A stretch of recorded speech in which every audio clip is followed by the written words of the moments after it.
ড্রোনের নানান ব্যবহারের কথা আমরা জানি, যেমন পণ্য পরিবহন, নজরদারি, ছবি তোলা ইত্যাদি।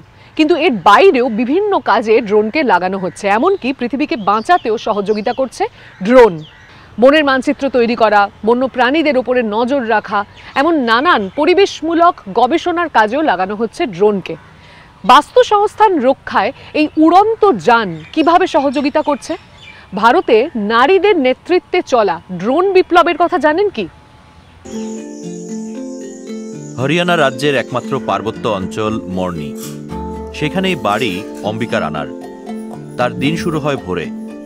সকালে নাস্তা তৈরি করে তিনি চলে যান নিজের কসমেটিক স্টোরে।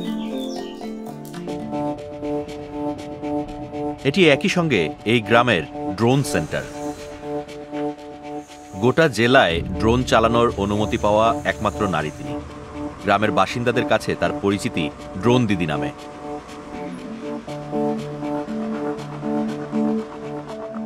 এটা সেলফ হেল্প গ্রুপের জন্য হয়েছে।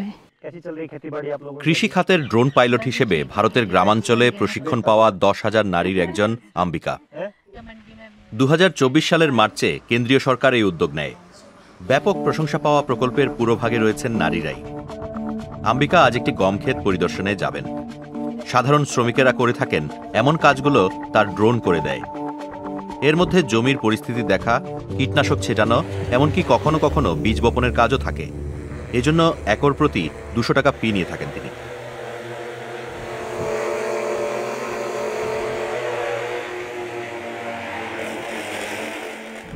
এই পাহাড়ে কাজ করা খুব কঠিন। আমার 4.5 একর কৃষি জমি আছে। এখানে আমরা দুইজনে মিলে সারাদিন কাজ করে শেষ করা কঠিন হয়ে যাবে।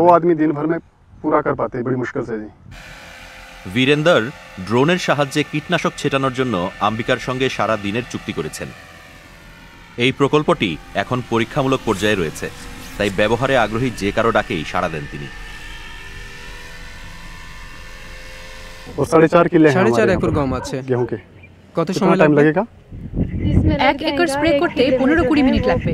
15 से 20 मिनट लग जाते हैं। जैसे अगर हमने इससे 4.5 किले हैं जी हमारे, हमने ड्रोन से জমি কতটুকু সেই হিসেবে 4.5 একরে কাজ করতে 80 मिनट প্রায় लगे 1.5 ঘন্টা সময় লাগবে। 1.25 घंटे के आसपास लगा जी। আমি যদি এই কাজ হাতে করি তাহলে গোটা দিন সময় লাগবে। 5 থেকে 6 ঘন্টা নষ্ট হবে। 5-6 घंटे इसी में खो जाते हैं जी हमारे। প্রশিক্ষণ, সার আর ড্রোনের খরচ দিচ্ছে দেশের বড় কিছু সার উৎপাদনকারী সংস্থা। এতে অবশ্য সবাই খুশি নন।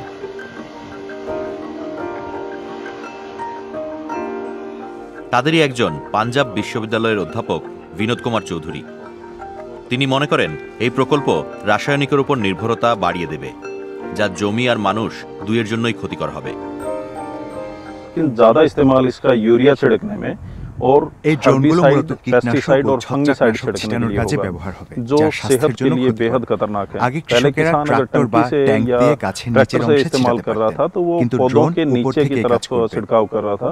अभी ड्रोन टेक्नोलॉजी से पूरा का এতে पूरा পাতার सरफेस নিচে एरिया লুকিয়ে कवर থাকা होगा পোকার और কাছে তারা कीड़े পৌঁছতে हमेशा পারবে না। पत्तों के नीचे অর্থাৎ छिपे रहते हैं, পোকা तो পুরোপুরি उनके मरने की সম্ভাবনা संभावनाएं কমে कम যাবে होंगी এবং और केमिकल কীটনাশকের का इस्तेमाल ব্যবহার बढ़ता বাড়তে रहेगा। থাকবে। तो जब এরপর আপনি যদি हम केमिकल কীটনাশকের का इस्तेमाल ব্যবহার करते কমিয়ে हैं तो দেন, लगभग তখন হঠাৎ করে পোকার 90-95% जो বিস্ফোরণ कीड़े हैं वो হবে। मरते नहीं हैं और जो ही केमिकल गिरता है वो अपनी पॉपुलेशन बढ़ा लेते हैं। তার মতে কীটনাশক ও রাসায়নিকের উপর এই বাড়তি নির্ভরতা কৃষকদের বিপক্ষেই যাবে। সংস্থাগুলোই এতে বেশি লাভবান হবে।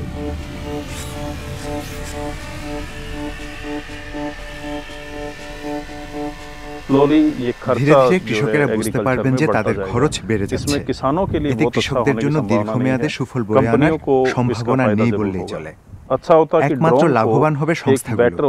এর চেয়ে ভালো হবে যদি জৈব সার ছিটানোর জন্য ড্রোন ব্যবহার করা যায়। জৈব সারের ব্যবহার পরিবেশ ও স্বাস্থ্যের ক্ষতি কমাতে সাহায্য করবে। এরপরও প্রশ্ন থেকে যায়, এর খরচ কে দেবে? কৃষকদের প্রয়োজন মেটানোর জন্য যথেষ্ট সার কি পাওয়া যাবে? এর ফলে কি প্রয়োজনীয় কর্মসংস্থান হ্রাস পাবে? যাই হোক না কেন, ড্রোন প্রকল্পটির কিছু ইতিবাচক প্রভাব এরই মধ্যে দেখা যাচ্ছে। कुछ समाज में होते हैं ऐसे जो সমাজে কিছু মানুষ আছে তারা কেবল নারীদের বাইরে যাওয়ার বিষয়টি দেখেন না তারা কি করতে যাচ্ছে। কিন্তু যখন আমি ড্রোন পেলাম তখন থেকেই নেতিবাচক ভাবনার বদলে তারা এটিকে ইতিবাচক ভাবে দেখতে শুরু করে।